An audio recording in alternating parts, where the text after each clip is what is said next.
ಇನ್ನೂ ಬೇಸಿಗೆ ಆರಂಭ ಆಗಿಲ್ಲ. ಈಗಲೇ ರಾಜ್ಯದಲ್ಲಿ ಅದರಲ್ಲೂ ಕೂಡ ಸಿಲಿಕಾನ್ ಸಿಟಿ ಬೆಂಗಳೂರಿನಲ್ಲಿ ನೀರಿಗಾಗಿ ಹಾಹಾಕಾರ ಶುರುವಾಗಿದೆ.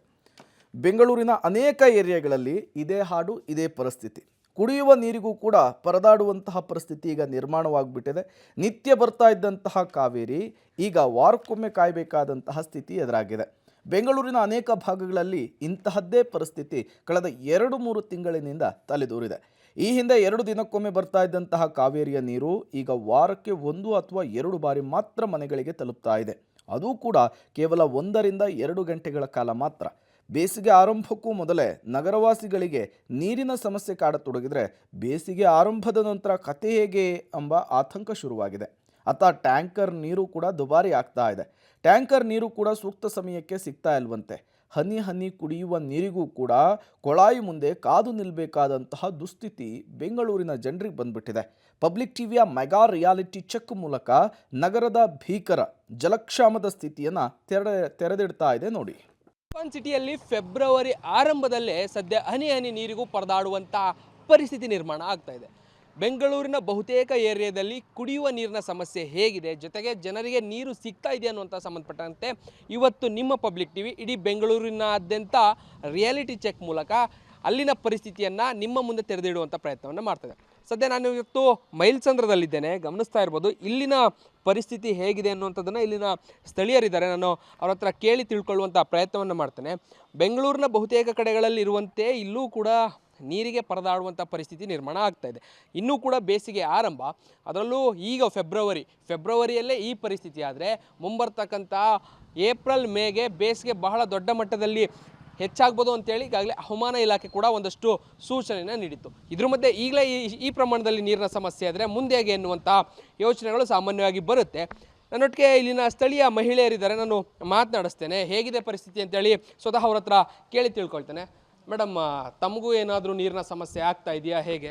ತುಂಬ ಸಮಸ್ಯೆ ಸರ್. ಈಗೆಲ್ಲ 3 ತಿಂಗಳಿಂದನೂ ಸಮಸ್ಯೆನೇ ನಮಗೆ. ಕಾವೇರಿ ನೀರು ಇಲ್ಲಿವರೆಗೆ ಸ್ವಲ್ಪ ಬಿಡ್ತಾಯಿದ್ರು, ಹೆಂಗೋ ಒಂದು 3 ದಿನ ನಡೀತಾ ಇತ್ತು. ಆಮೇಲೆ ಟ್ಯಾಂಕರ್ ನೀರು ಹಾಕಿಸ್ಕೊತಾ ಇದ್ವಿ. ಇವಾಗ ಕಾವೇರಿ ನೀರು ಜಾಸ್ತಿ ಬಿಡ್ತಾ ಇಲ್ಲ. ಒಂದು 6 ದಿನ 5 ದಿನ 6 ದಿನಕ್ಕೆ ಒಂದು ದಿವಸ ಬಿಡ್ತಾರೆ ಅಷ್ಟೇ. ಮತ್ತೊಂದು ಕಡೆ ನೀವು ದೃಶ್ಯಾವಳಿಗಳಲ್ಲಿ ಗಮನಿಸ್ಬೋದು, ಜನ ಮನೆ ಮುಂಭಾಗಗಳಲ್ಲಿ ತಮ್ಮ ಡ್ರಮ್ಗಳನ್ನು ಇಟ್ಕೊಂಡು ಚಿಕ್ಕ ಟ್ಯಾಂಕರ್ಗಳನ್ನು ಇಟ್ಕೊಂಡು ಬೇರೆ ಕಡೆ ನೀರನ್ನು ತಂದು ಅಲ್ಲಿಗೆ ಪೂರೈಕೆ ಮಾಡಿಕೊಳ್ಳುವಂಥ ಪರಿಸ್ಥಿತಿಗೆ ಸದ್ಯ ಬೆಂಗಳೂರಿನಲ್ಲಿ ಬಂದಿದ್ದಾರೆ ಅಂತ ಹೇಳಿದ್ರೆ ತಪ್ಪಾಗಲಿಕ್ಕಿಲ್ಲ. ಕಾರಣ ಯಾಕಂದರೆ ಅಷ್ಟು ಕೆಟ್ಟದಾದಂಥ ಪರಿಸ್ಥಿತಿ ಇದೆ. ದನ ಕರುಗಳಿರ್ಬೋದು, ನೀರು ಸಿಗದೇ ಇರುವಂಥ ಸ್ಥಿತಿ ನಿರ್ಮಾಣ ಆಗ್ತಾ ಇದೆ. ಯಾಕಂದರೆ ಬೇಸಿಗೆ ಆರಂಭದಲ್ಲೇ ಈ ದೊಡ್ಡ ಮಟ್ಟದ ಎಫೆಕ್ಟ್ ಎದುರಾಗ್ತಾ ಹೋದರೆ ಮುಂದೆ ಹೇಗೆ ಅಂತ ಮತ್ತೊಬ್ಬರು ಇದ್ದಾರೆ, ನಾನು ಅವರನ್ನು ಕೂಡ ಮಾತನಾಡಿಸ್ತೇನೆ, ಕೇಳಿ ತಿಳ್ಕೊಳ್ತೇನೆ. ನಿಮಗೂ ಅದೇ ರೀತಿ ಆಗ್ತಾ ಇದೆಯಾ ನೀರಿನ ಸಮಸ್ಯೆ, ಹೇಗೆ? ಅಣ್ಣ ಅದೇ ಥರನೇ ಇಲ್ಲಿ ಅಕ್ಕಪಕ್ಕ ಎಲ್ಲ ಅದೇ. ನೀರು ಬರ್ತಾ ಇಲ್ವಾ, ಹೇಗೆ? ನೀರಿಲ್ಲ ಅಣ್ಣ. ಮತ್ತೆ ಏನು ಮಾಡ್ತಾ ಇದ್ರಿ ನೀರು? ಟ್ಯಾಂಕರ್ ಹಾಕ್ಸುವಂತ ಇದೀವಿ. ನೀವು ಟ್ಯಾಂಕರ್ ಮೇಲೆ? ಟ್ಯಾಂಕರ್. ಓಕೆ. ದನ ಕರುಗಳಿದೆ, ಒಂದು ತೊಟ್ಟು ನೀರು ಬಿಡ್ತಾ ಇಲ್ಲ. ಏನು ಮಾಡಿದೆ ಇವ್ರು? ಗೆದ್ದಿರೋದು ಏನಕ್ಕೆ ಇವರು?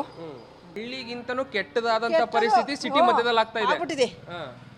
ಇವ್ರು ಗೆದ್ದಿರೋರು ಆ ಕಡೆ ಬೀದಿ ಸೈಡಾಗೆಲ್ಲ ಬೀದಿಲಿ ನೀರು ಬರುತ್ತೆ, ಈ ಇದಕ್ಕೆ ರೋಡ್ಗೆ ನೀರು ಬರಲ್ಲ. ಯಾಕೆ ಬರಲ್ಲ ಇದಕ್ಕೆ? ಇವರೆಲ್ಲ ಗೆದ್ದಿರೋದು ಏನಕ್ಕೆ? ಇವರು ದೊಡ್ಡವರು ನೀರು ಮಾತ್ರ ಸಿಗ್ತಾ ಇಲ್ಲ. ನಮಗೆ ಗೊತ್ತಿಲ್ಲ ನೀರು. ಸ್ಕೂಲ್ ದನ ಕರುಗಳಿದೆ, ಎಷ್ಟಿದೆ ನೋಡ್ರಿ. ಈಗ ಅಂದಾಜು ಒಂದು ಎಷ್ಟು ಮನೆಗಳಿಗೆ ಈ ಭಾಗದಲ್ಲ ಸಮಸ್ಯೆ ಆಗಿದೆ ಅಂದಾಜು ಹೇಳೋದಾದ್ರೆ? ನಮ್ದು ಇದಕ್ಕೆ ನಮ್ದು ಹೇಳ್ತಾ ಇದೀವಿ, ಎಷ್ಟು ಮನೆ ಅಂತ ನಮ್ಗೆ ಗೊತ್ತಿಲ್ಲ. ಹಿಂದೆ ಮನೆಗೆಲ್ಲ ನೀರು ಬರುತ್ತೆ. ಸಮಸ್ಯೆ ಅಂತೂ ಇದೆ. ಓಕೆ, ಇದು ಸ್ಥಳೀಯರ ಮಾತು. ಯಾಕಂದ್ರೆ ನೀರು ಬರ್ತಾ ಇರುವಂಥ ನೀರು ಸಾಕಾಗ್ತಾ ಇಲ್ಲ.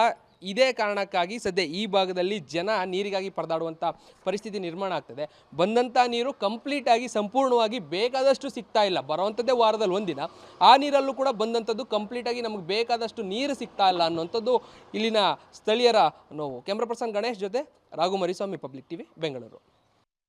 ರಾಜ್ಯದಲ್ಲಿ ಬರಗಾಲ ಒಂದು ಕಡೆ ಆಯಿತು ಅಂದರೆ ಕಾವೇರಿಯ ಒಡಲು ಬರಿದಾಗ್ತಿದೆ. ಈ ಹಿನ್ನೆಲೆಯಲ್ಲಿ ಸಿಲಿಕಾನ್ ಸಿಟಿಗೆ ನೀರಿನ ಅಭಾವ ಸೃಷ್ಟಿಯಾಗ್ತಿದೆ. ಈ ಬಗ್ಗೆ ಪಬ್ಲಿಕ್ ಟಿವಿ ರಿಲೀಸ್ ಚೆಕ್ ಮಾಡ್ತಿದೆ. ನಿಮಗೆ ದೃಶ್ಯಗಳನ್ನ ತೋರಿಸ್ತಾ ಅದ್ರ ಬಗ್ಗೆ ಹೇಳ್ತಾ ಹೋಗ್ತೀನಿ. ಬೆಂಗಳೂರಿನ ನಾನಾ ಭಾಗಗಳಲ್ಲಿ ನೀರಿನ ಅಭಾವ ಈಗಾಗಲೇ ಸೃಷ್ಟಿಯಾಗಿರುವಂಥದ್ದು. ನಾವೀಗ ಇರುವಂಥದ್ದು ಚಾಮರಾಜಪೇಟೆ ವಿಧಾನಸಭಾ ಕ್ಷೇತ್ರದ ಜಾಲಿ ಮೊಲ ಅಂತ ಒಂದು ಸ್ಥಳ. ಇಲ್ಲೂ ಸಹ ನೀರಿನ ಅಭಾವ ಸೃಷ್ಟಿಯಾಗಿದೆ.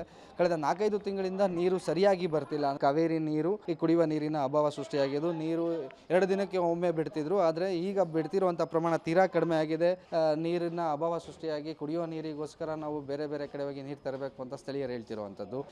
ಇದು ನೀರಿನ ಅಭಾವ ಸೃಷ್ಟಿಯಾಗೋದಕ್ಕೆ ಪ್ರಮುಖ ಕಾರಣ ಅಂದರೆ ಕಳೆದ ಮಳೆಗಾಲದಲ್ಲಿ ಮುಂಗಾರು ಮಳೆ ಆಗಿರ್ಬೋದು ಅಥವಾ ಹಿಂಗಾರು ಮಳೆಗಾಲದಲ್ಲಿ ರಾಜ್ಯದಲ್ಲಿ ಸರಿಯಾದ ಪ್ರಮಾಣದಲ್ಲಿ ಮಳೆ ಆಗದಿರೋದು ಪ್ರಮುಖ ಕಾರಣ ಆಯಿತು ಅಂದರೆ, ಮತ್ತೊಂದು ತಮಿಳುನಾಡಿನ ಬೆಳೆಗೆ ಕಾವೇರಿ ನೀರನ್ನು ಬಿಟ್ಟ ಕಾರಣಕ್ಕೆ ಕಾವೇರಿ ಒಡಲು ಬರಿದಾಗ್ತಿದೆ. ಹಿನ್ನೆಲೆಯಲ್ಲಿ ಬೆಂಗಳೂರಿನ ನೀರಿನ ಸರಬರಾಜು ಕಡಿಮೆ ಆಗ್ತಿದೆ.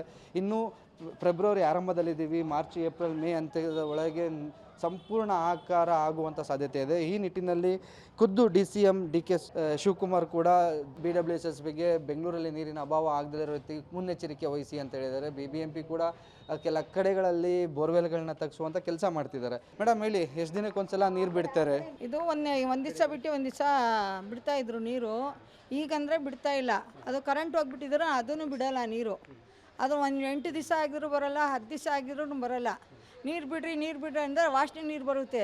ಅದೊಂದು ಸ್ವಲ್ಪ ಬಿಟ್ಟು ಹಿಡಿಯೋಣ ಅಂದರೆ ಅದನ್ನು ಬರಲ್ಲ, ಬಿಡಲ್ಲ. ನೀರಿಲ್ಲ ಅಂದರೆ ಎಷ್ಟು ಕಷ್ಟ ಅನ್ಸುತ್ತೆ ಕುಡಿಯೋ ನೀರು? ಅದಕ್ಕೆ ಕಷ್ಟ ಐತೆ ನಮಗೆ, ನೀರಿಂದು ಭಾಳ ಕಷ್ಟ ಐತೆ. ಕಷ್ಟಕ್ಕೆ ನಾವು ಇದಕ್ಕೆ ನಾವು ನೆನ್ನೆ ಇಷ್ಟಕ್ಕೆ ಮಾಡಿರೋದು. ಹಾಂ ಹೇಳಿ, ಹೋರಾಟಗಳನ್ನ ಮಾಡ್ತಿದ್ದೀರಾ ನೀರು ಬೇಕು ಅಂತ. ಆದರೆ ನೀರಿನ ಪ್ರಮಾಣ ಎಷ್ಟು ದಿನಕ್ಕೆ ಎಷ್ಟು ಸಲ ಬಿಡ್ತಿದ್ರು ಅಥವಾ ಎಷ್ಟು ವಾರಕ್ಕೆ ಎಷ್ಟು ಸಲ? ಒಂದಿನ ಬಿಡ್ತಾ ಇದ್ರು ನೀರು. ಬೆಳಗ್ಗೆ ಬಿಡ್ತಾರೆ, 2 ಗಂಟೆಗೆ ಬಿಡ್ತಾರೆ, 1 ಗಂಟೆಗೆ ಬಿಡ್ತಾರೆ. ಟೈಮಿಂಗ್ ಅಂತೂ ಕಂಟಿನ್ಯೂ ಇಲ್ಲ. ಒಂದು ಏನು ಮೈಂಡ್ ಟೆಸ್ಟ್ ಮಾಡ್ತಾ ಇದ್ದಾರೆ ಅಂತ ನನಗೆ ಅರ್ಥ ಆಗ್ತಾ ಇಲ್ಲ. ನೆನ್ನೆ ಎಷ್ಟೋ ಗಲಾಟೆ ಮಾಡಿದ್ದಕ್ಕೆ ಚಂದಪ್ಪ ಸರ್ ಬಂದು ರಾತ್ರಿ 9 ಗಂಟೆಗೆ ಎಲ್ಲ ಚೆಕ್ ಮಾಡಿಬಿಟ್ಟು ಆಮೇಲೆ ನೀರು ಬರ್ತದೆ. ಅದು ಹೆಂಗೆ ಬರ್ತದೆ? ಪ್ರಾಬ್ಲಮ್ ಇದೆಮ್ಮ, ನೀರ್ದು ಸರಿಯಾಗಿ ಬರ್ತಾ ಇಲ್ಲ, ಪೈಪ್ ಹಾಕ್ತಾ ಇದ್ದೀವಿ ಅಂತ ಹೇಳಿದ್ರು. ಸರ್ ಪೈಪ್ ಹಾಕ್ತಾ ಇದ್ರೆ ನೀರು ಬರಲ್ಲಮ್ಮ, ಇನ್ನೊಂದು 2-3 ತಿಂಗಳು ಆಗುತ್ತೆ ಅಂತ ಹೇಳಿದ್ರು. ಆಮೇಲೆ ನೋಡಿದ್ರೆ ನೀರು ಬರ್ತಾ ಇದೆ. ಅದು ಹೆಂಗೆ ಬರುತ್ತೆ? ಬಂದು ಚೆಕ್ ಮಾಡಿದ್ಮೇಲೆ ನೀರು ಬಂತು, ಆಮೇಲೆ ಮಾಡೋದು ನೀರು ಬಂದಿಲ್ಲ. ಇಲ್ಲಿ ಮೋಟ್ರೆಲ್ಲ ಕತ್ಕೊಂಡು ಹೋಗ್ತಾರೆ. ಇಲ್ಲಿ ಈ ಏರಿಯಾ ಅಷ್ಟು ವರ್ಸ್ಟ್ ಆಗೋಗಿದೆ. ಬೋರ್ ನೀರಿಲ್ಲ. ಬೋರ್ ನೀರನ್ನ ₹1 ಕಾಯಿನ್ಗೆ ತಿರುಗಿಸ್ಬಿಡ್ತಾ ಇದ್ದಾರೆ. ಅದು ಗಲಾಟೆ. ಇವಾಗ ₹1 ವಾಟರ್ ಹೋಗಿ ಇವಾಗ ₹10 ವಾಟರ್ ಆಗಿದೆ. ₹10 ಕೊಟ್ಟು ತಿಂಗಳಿಗೆ ಬರೋ ಸಂಬಳ ಎಲ್ಲ ನಾವು ವಾಟರ್ಗೆ ಕೊಟ್ಟರೆ ನಾವೇನು ಜೀವನ ನಡೆಸಬೇಕು? ಮೇಡಮ್ ಹೇಳಿ, ಈ ಕಡೆ ಬೋರ್ ನೀರು ಇಲ್ಲ ಅಂತಿದ್ದೀರಾ, ಬಿಡ್ತಿರೋದು ವಾರಕ್ಕೆ 3 ಸಲ ಕಾವೇರಿ ವಾಟ್ರು, ಅದು ಸರಿಯಾಗಿ ಬಿಡ್ತಿಲ್ಲ. ಎಷ್ಟು ಕಷ್ಟ ಆಗ್ತಿದೆ. ಇದು ಫೆಬ್ರವರಿ, ಇನ್ನು 2-3 ತಿಂಗಳಲ್ಲಿ ನೀರು ತುಂಬ ಪ್ರಾಬ್ಲಮ್ ಶುರು ಆಗುತ್ತೆ. ಯಾಕಂದರೆ ಬೇಸಿಗೆ ಇನ್ನೂ ಶುರು ಆಗ್ತಿರೋದು ಈಗ. ಆಮೇಲೆ ಏನು ಮಾಡೋದು ಬಿಸಿಲು ಕಾಲದಲ್ಲಿ ಇವಾಗನೇ ಹಿಂಗೆ ಆಗುತ್ತೆ. ಏನು ಮಾಡೋದು ಗೊತ್ತಿಲ್ಲ. ಸರ್ಕಾರ ಎಲ್ಲರೂ ಸಹಾಯ ಮಾಡಬೇಕು. ನೀರೇ ಇಲ್ಲ, ಏನು ಮಾಡೋದನ್ನೇ ಗೊತ್ತಿಲ್ಲ ಇವಾಗ. ಕಾವೇರಿ ನೀರನ್ನೇ ನಂಬ್ಕೊಂಡಿದ್ದೀವಿ, ನೀರನ್ನು ಸರಿಯಾದ ರೀತಿಯಲ್ಲಿ ಬಿಡಬೇಕು ಅಂತ ಆಗ್ರಹಿಸ್ತಿರುವಂಥದ್ದು. ಕ್ಯಾಮ್ರಾ ಪರ್ಸನ್ ನವೀನ್ ಜೊತೆಗೆ ಮಾರುತಿ, ಪಬ್ಲಿಕ್ ಟಿವಿ, ಬೆಂಗಳೂರು. ಬೆಂಗಳೂರಿನ ಪರಿಸ್ಥಿತಿ ನಿಜಕ್ಕೂ ಬೇಸಿಗೆ ಮುನ್ನವೇ ಎಂಥ ಕೆಟ್ಟ ಸ್ಥಿತಿಯಲ್ಲಿದೆ ಅನ್ನೋದಕ್ಕೆ ನಾನು ಮತ್ತೊಂದು ಎಕ್ಸಾಂಪಲನ್ನು ತೋರಿಸ್ತೀನಿ. ಇದಿರುವಂಥದ್ದು ನಮ್ಮ ಯಶವಂತಪುರ ವಿಧಾನಸಭಾ ಕ್ಷೇತ್ರ ವ್ಯಾಪ್ತಿಯ ಎಮ್ಗೆಪುರ ವಾರ್ಡ್, ಅಂದರೆ ಕೆಂಗೇರಿಯಿಂದ ಸ್ವಲ್ಪ ದೂರದಲ್ಲಿರುವಂಥ ವಾರ್ಡ್. ಇಲ್ಲಿ ನೀರಿನ ಅಭಾವ ಎಷ್ಟು ಮಟ್ಟಿಗಿದೆ ಅಂತ ಹೇಳಿದ್ರೆ, ಮನೆಗೆ ಕಾವೇರಿ ನೀರು ಬರ್ತಾ ಇಲ್ಲ ಅಂತೇಳಿ ಜನ ಆತಂಕವನ್ನು ಜೊತೆಗೆ ಸಂಕಷ್ಟವನ್ನು ಎದುರಿಸ್ತಾ ಇದ್ದಾರೆ. ಎಲ್ಲೋ ಒಂದು ಕಡೆ ನಮಗೆ ₹5 ಕಾಯಿನ ನೀರೇನಿದೆ ಅದಾದರೂ ಸಿಗುತ್ತೆ ಅನ್ನುವಂಥ ಒಂದಷ್ಟು ನಿಟ್ಟುಸಿರಿನಲ್ಲಿ ಇದ್ದರು. ಬಟ್ ಆದರೆ ಈಗ ಈ ವ್ಯಾಪ್ತಿಯಲ್ಲಿ ಅದು ಕೂಡ ಸ್ಥಗಿತವಾಗಿದೆ. ಕಾರಣ ಬೋರ್ವೆಲ್ನಲ್ಲಿ ನೀರಿಲ್ಲ ಅನ್ನುವಂಥ ಕಾರಣಕ್ಕೆ. ಅಂದರೆ ಒಂದು ಕಡೆ ನಮಗೆ ಕಾವೇರಿ ನೀರು ಸಿಗ್ತಾ ಇಲ್ಲ, ಹೋಗಲಿ ₹5 ಕಾಯಿನಾದರೂ ಹಾಕಿ ನಾವು ದಿನನಿತ್ಯ ಕಾವೇರಿ ನೀರಿಲ್ಲ ಅಂತ ಹೇಳಿದ್ರೆ ಫಿಲ್ಟರ್ ನೀರನ್ನಾದರೂ ತಂದು ಮನೆಯಲ್ಲಿ ಕುಡಿಯೋಣ ಅನ್ನುವಂಥ ಯೋಚನೆಯನ್ನು ಮಾಡಿದ್ರೆ ಈಗ ಅದು ಕೂಡ ಸಂಪೂರ್ಣವಾಗಿ ಸ್ಥಗಿತ ಆಗ್ತಿದೆ. ನಿಜಕ್ಕೂ ಬೆಂಗಳೂರಿನ ಪರಿಸ್ಥಿತಿ ಇಷ್ಟು ಕೆಟ್ಟದಾಗ್ತಾ ಇದೆ ಅನ್ನುವಂಥದ್ದೇ ಸದ್ಯಕ್ಕೆ ಜನರಲ್ಲಿ ಕಾಡ್ತಾ ಇರುವಂತಹ ಆತಂಕ. ಈ ಬೇಸಿಗೆ ಆರಂಭದಲ್ಲೇ ಹೀಗಾದರೆ ಇನ್ನು ಮುಂದೆ ಹೇಗೆ ಅನ್ನುವಂತಹ ಒಂದಷ್ಟು ಆತಂಕಗಳು ಸಾಮಾನ್ಯವಾಗಿ ಹೆಚ್ಚಾಗುತ್ತೆ. ಸರ್, ನೀರಿಗೆ ಕಷ್ಟ ಆಗ್ತಾ ಇದೆಯಾ, ಹೇಗೆ? ಭಾಳ ಕಷ್ಟ ಇದೆ ನೀರಿಗೆ. ಕುಡಿಯೋ ನೀರಂತೂ ನೋಡಿ 1 ವಾರದಿಂದ ನೀರೇ ಇಲ್ಲ. ಮತ್ತು ಈಗ ಕಾವೇರಿ ನೀರು ಕೂಡ ಸರಿಯಾಗಿ ಬರ್ತಾ ಇಲ್ಲ. ಹೋಗ್ಲಿ ₹5 ಕಾಯಿನ ಹಾಕಿ ಫಿಲ್ಟರ್ ನೀರನ್ನಾದ್ರೂ ತಗೊಳ್ಳೋಣ ಅಂದರೆ ಅದು ಕೂಡ ಈಗ ಸ್ಟಾಪ್ ಆಗ್ತಾ ಇದೆ. ಹೇಗೆ ಬ್ಯಾಲೆನ್ಸ್ ಮಾಡ್ತಾ ಇದ್ದೀರಿ? ಏನು ಅನಿಸಿದೆ ಅಂದರೆ, ಈಗ ನಾವು ಹೊರಗಡೆ ಅಂತ ಬಂದಿರೋರು ನಮ್ಮೂರು ನಾವು ಹೋಗಿ ಸೇರ್ಕೊಬಿಡೋ ಅನ್ನೋ ಪರಿಸ್ಥಿತಿ ಬಂದ್ಬಿಟ್ಟಿದೆ. ಅಂದರೆ ಬೆಂಗಳೂರೇ ಬಿಟ್ಟು ಹೋಗ್ಬಿಡೋ ಅಷ್ಟು ಪರಿಸ್ಥಿತಿ ಬಂದಿದೆ. ಈಗ ಎಲ್ಲರಿಗೂ ಜೀವನ ಕಟ್ಕೊಟ್ಟಿತ್ತು ಬೆಂಗಳೂರು.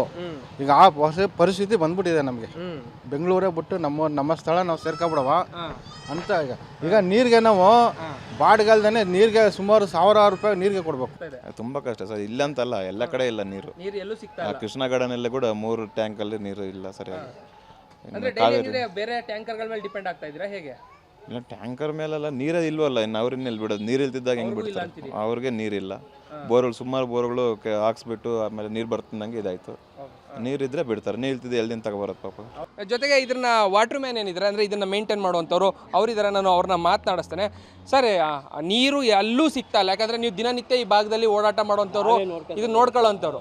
ಏನಾಗ್ತಾ ಇದೆ? ಏನಂತ ಬೋರ್ಗಳಲ್ಲೇ ನೀರಿಲ್ಲ ಸರ್. ಬೋರಲ್ಲಿ ನೀರಿಲ್ಲ, ಪಾಪ ಅವರು ಇವಾಗ ಇದ್ರೊಳಗೆ ಬೋರ್ ನೋಡಿ ಅಲ್ಲೇ ಒಂದು ಬೋರ್ ಹಾಕಿದ್ರು ನೋಡಿ ಅದ್ರೊಳಗೂ ಇಲ್ಲ ಒಣಗೋಯ್ತು ಬೋರ್ಗಳಲ್ಲೇ ನೀರಿಲ್ಲ. ಹಿಂಗಾದ್ರೆ ಹೆಂಗೆ ಅಂತ ಬೇಸಿಗೆ ಆರಂಭನೇ ಆಗಿಲ್ಲ. ನಾವೇನು ಮಾಡೋಕ್ಕಾಯ್ತಾ, ನಮ್ಮ ಕೈಲಿ ಏನೈತಿ ಹೇಳಿ, ನಮ್ಮ ಕೈಲಿ ಏನೈತಿ. ಇಲ್ಲಿ ನೀರೇನ ಹಂಗೋ ಮಾಡಿ ಹಿಂಗೆ ಮಾಡಿ ಪಾಪ ಊರು ಜನ ಎಲ್ಲ ಗ್ರಾಮದವರೆಲ್ಲ ಒಂದು ಅವರ್ 2 ಅವರ್ ಇಲ್ಲಿ ನೀರು ಬಿಡಿಸ್ತಾರೆ. ಬಿಡಿಸು ಎಷ್ಟೊತ್ತು ಅಂತ ಹೊಟ್ಟೆ ಆಯ್ತು ಸರ್ ಅದು. ಮತ್ತೊಬ್ರು ಇದ್ದಾರೆ, ಮಾತನಾಡಿಸ್ತಾನೆ. ಸರ್ ಹೇಳಿ, ಪರಿಸ್ಥಿತಿ ಭಾಳ ಕಷ್ಟವಾಗ್ತಾ ಇದೆ, ಎಲ್ಲ ಕಡೆನೂ ನೀರಿನ ಸಮಸ್ಯೆ ಬೆಂಗಳೂರಿನಲ್ಲಿ ಆಗ್ತಾ ಇದೆ. ಸರ್ ಬೆಂಗಳೂರಲ್ಲಿ ಆಗೋದ್ಕಿಂತ ಕೆಲವು ಕಡೆ ಹೆಂಗೋ ಸ್ವಲ್ಪ ನೀರು ಸಿಗುತ್ತೆ. ನಮ್ಮ ಏರಿಯಾದಲ್ಲಿ ಕಾವೇರಿ ನೀರು ಸರಿಯಾಗಿ ಬರೋಲ್ಲ. ಒಂದು ಅರ್ಧ ಗಂಟೆ ಅಂತ ಬಿಡ್ತಾರೆ, ಒಂದು 1000 ಲೀಟ್ರು ಬರೋಲ್ಲ. ಬೋರ್ವೆಲ್ ನೀರಂತೂ ನಾವು ಕೇಳಂಗೆ ಇಲ್ಲ, ಒಂಚೂರು ಬರೋಲ್ಲ. ಇದು ಬೆಂಗಳೂರಿಗರ ಪರಿಸ್ಥಿತಿ. ಬೇಸಿಗೆ ಆರಂಭ ಆಗ್ತಾ ಇರಬೇಕಾದ್ರೆ ಇಂಥ ದೊಡ್ಡ ಎಫೆಕ್ಟನ್ನು ಎದುರಿಸಬೇಕಾದಂಥ ಸಂಕಷ್ಟದ ಸ್ಥಿತಿಗೆ ನಮ್ಮ ಬೆಂಗಳೂರಿಗರು ಬಂದು ತಲುಪ್ತಾ ಇದ್ದಾರೆ. ಕ್ಯಾಮ್ರಾ ಪರ್ಸನ್ ಗಣೇಶ್ ಜೊತೆ ರಾಘು ಮರಿಸ್ವಾಮಿ, ಪಬ್ಲಿಕ್ ಟಿವಿ, ಬೆಂಗಳೂರು. ಇನ್ನು ಬೆಂಗಳೂರಿನ ನೀರಿನ ಸಮಸ್ಯೆಗೆ ಪ್ರಮುಖ ಕಾರಣ ಅಂತ ಹೇಳಿದ್ರೆ ಬೆಂಗಳೂರಿನಲ್ಲಿ ಆಗ್ತಾ ಇರುವಂಥ ಮೆಟ್ರೋ ಸುರಂಗ ಕನ್ಸ್ಟ್ರಕ್ಷನ್ ಕೂಡ ಹೌದು. ಕಾರಣ ಇಷ್ಟೇ, ಬೆಂಗಳೂರಿನ ಪ್ರಮುಖ ಕಡೆಗಳಲ್ಲಿ ಸುರಂಗವನ್ನು ಕೊರೆದು ಮೆಟ್ರೋ ಕನ್ಸ್ಟ್ರಕ್ಷನ್ ಮಾಡುವಂಥ ಕೆಲಸಗಳು ಆಗ್ತಾ ಇದೆ. ಆ ಭಾಗಗಳಲ್ಲಿ ಪೈಪ್ಲೈನ್ಗಳನ್ನು ಅಂದರೆ BWSSB ಅಳವಡಿಕೆ ಮಾಡಿದಂಥ ಪೈಪ್ಲೈನ್ಗಳು, ಅದರ ಕೆಳಭಾಗದಲ್ಲೇ ಕೆಲವೊಂದಷ್ಟು ಸುರಂಗ ಪೈಪ್ಗಳು ಹೋಗಿದ್ರೂ ಕೂಡ ಅಲ್ಲಿ ಲೀಕೇಜ್ ಆಗಿರುವಂಥದ್ದು, ಜೊತೆಗೆ ಅಲ್ಲಿ ಒಂದಷ್ಟು ಸಣ್ಣ ಪುಟ್ಟ ಎಡವಟ್ಟುಗಳು ಆಗಿರುವಂಥ ಕಾರಣಕ್ಕಾಗಿ ಸರಿಯಾಗಿ ನೀರಿನ ಪೂರೈಕೆಗಳು ಆಗ್ತಾ ಇಲ್ಲ. ಜೊತೆಗೆ ಆ ಭಾಗದಲ್ಲಿ ನೀರು ಫೌಲ್ ಆಗ್ತಾ ಇದೆ ಎನ್ನುವಂಥ ಮಾಹಿತಿ ಕೂಡ ಇರುವಂಥದ್ದು. ಇನ್ನು ಪ್ರಮುಖವಾಗಿ ಈ ಪೈಪನ್ನು ಅಂದರೆ ಸುರಂಗವನ್ನು ಮಾಡುವಂಥ ಸಂದರ್ಭದಲ್ಲಿ ದೊಡ್ಡ ದೊಡ್ಡ ಪೈಪ್ಗಳನ್ನು ಅಳವಡಿಕೆ ಮಾಡುವಂಥ ಕಾರಣಕ್ಕಾಗಿ, ಜೊತೆಗೆ ದೊಡ್ಡ ಪಿಲ್ಲರ್ಗಳನ್ನು ಹಾಕಿ ಅಲ್ಲಿ ಕಟ್ಟಡಗಳನ್ನು ಕಟ್ತಾ ಇರುವಂಥ ಕಾರಣಕ್ಕಾಗಿ ಆ ಭಾಗಗಳಲ್ಲಿ ಸರಿಯಾದ ರೀತಿಯಲ್ಲಿ ನಾವು ಬೋರ್ವೆಲ್ಲನ್ನು ಹಾಕ್ಸ್ಬೇಕು ಅಂದರೂ ಕೂಡ ಅವುಗಳಿಗೆ ಅವಕಾಶ ಇರೋದಿಲ್ಲ. ಜೊತೆಗೆ ಕೆಳಭಾಗದಲ್ಲಿ ಇರುವಂತಹ ಕನೆಕ್ಟಿವಿಟಿ ಏನಿರುತ್ತೆ, ಆ ಕನೆಕ್ಟಿವಿಟಿ ಅಂದರೆ ಪೈಪ್ಲೈನ್ಗಳ ಕನೆಕ್ಟಿವಿಟಿ ಏನಿರುತ್ತೆ ಅದು ಕೂಡ ಒಂದಷ್ಟು ತಪ್ಪಾಗಿರುವಂಥದ್ದು, ಅಂದರೆ ಆ ಕಡೆ ಈ ಕಡೆ ಆಗಿರುವಂಥ ಸಾಧ್ಯತೆಗಳಿದೆ. ಸೊ ಈ ಕಾರಣಕ್ಕೆ ಪ್ರಮುಖವಾಗಿ ಕಾವೇರಿ ನೀರಿನ ಪೈಪ್ಗಳ ಅಳವಡಿಕೆಗೆ ಡ್ಯಾಮೇಜ್ ಆಗಿ ಇಂತಹ ಸಮಸ್ಯೆಗಳು ಆಗ್ತಾ ಇದೆ. ಉದಾಹರಣೆಗೆ ನಾನಿರುವಂಥದ್ದು ಶಿವಾಜಿನಗರ ಬಸ್ ಸ್ಟಾಪ್ನ ಪಕ್ಕದಲ್ಲಿರುವಂಥ ಶಿವಾಜಿ ಸರ್ಕಲ್ ಏನಿದೆ, ಇಲ್ಲಿ ನಡೀತಾ ಇರುವಂತಹ ಅಂಡರ್ ಪಾಸ್ ಅಂದರೆ ಮೆಟ್ರೋ ಸುರಂಗ ಕಾಮಗಾರಿಯ ಮುಂಭಾಗದಲ್ಲಿದ್ದೇನೆ. ಈ ಭಾಗದಲ್ಲಿ ಒಂದಷ್ಟು ಏರಿಯಾಗಳಿಗೆ ನೀರಿನ ಸಮಸ್ಯೆ ಆಗ್ತಾ ಇರುವಂಥದ್ದೇ ಈ ಕಾರಣಕ್ಕಾಗಿ. ಸೊ ಇಲ್ಲಿಂದ ಕನೆಕ್ಟಿವಿಟಿಯನ್ನು ತೆಗೆದುಕೊಂಡಿರುವಂಥ ಬೇರೆ ಬೇರೆ ವಾಟರ್ ಲೈನ್ಗಳೇನಿದೆ ಅಲ್ಲಿ ಒಂದಷ್ಟು ಲೋಪದೋಷಗಳು, ಜೊತೆಗೆ ಕನ್ಸ್ಟ್ರಕ್ಷನ್ನಿಂದ ಆಗ್ತಾ ಇರುವಂತಹ ಸಮಸ್ಯೆಯಿಂದ ಆ ಭಾಗಗಳಲ್ಲೂ ಕೂಡ ನೀರಿನ ಸಮಸ್ಯೆ ಉದ್ಭವ ಆಗ್ತಾ ಇದೆ. ಸಂಬಂಧಪಟ್ಟಂಥ BWSSB ಸೇರಿದಂತೆ ಅಧಿಕಾರಿಗಳು ಆದಷ್ಟು ಬೇಗ ಇದನ್ನು ಸರಿಪಡಿಸುವಂತಹ ನಿಟ್ಟಿನಲ್ಲಿ ಮುಂದಾದರೆ ಈ ಒಂದು ನೀರಿನ ಸಮಸ್ಯೆ ಅಂದರೆ ಮೆಟ್ರೋ ಕನ್ಸ್ಟ್ರಕ್ಷನ್ನಿಂದ ಆಗ್ತಾ ಇರುವಂಥ ನೀರಿನ ಸಮಸ್ಯೆ ಏನಿದೆ ಇದನ್ನು ತಡೆಗಟ್ಟಲಿಕ್ಕೆ ಸಾಧ್ಯ ಆಗುತ್ತೆ. ಕ್ಯಾಮ್ರಾ ಪರ್ಸನ್ ಗಣೇಶ್ ಜೊತೆ ರಾಘು ಮರಿಸ್ವಾಮಿ, ಪಬ್ಲಿಕ್ ಟಿವಿ, ಬೆಂಗಳೂರು.